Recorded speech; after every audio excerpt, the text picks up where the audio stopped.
It seems sleep quality is the guardian to higher functional IQ. Now the question is, how does one optimize one's sleep quality? And I think the best pathway is to increase circadian synchronicity. Not necessarily only with the Solarian cycle outside, but mostly I think of this as creating certain marks, just like in acting, that the body can hit over and over again, and thus have clear associations of which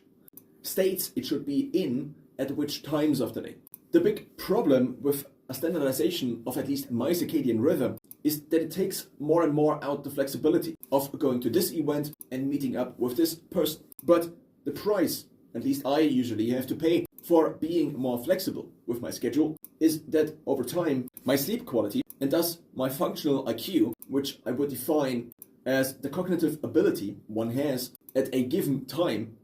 excluding the genetic component, or rather standardized by the genetic component, then would be. So since taking an IQ test is kind of a peak measurement, similar to how VO2 max is also a peak measurement, and deadlifting is also a peak measurement, it seems to make more sense. It seems to make more sense, at least if one compares oneself against the other versions of oneself that have existed in the past and possibly will exist in the future, to use that standardization, i.e.,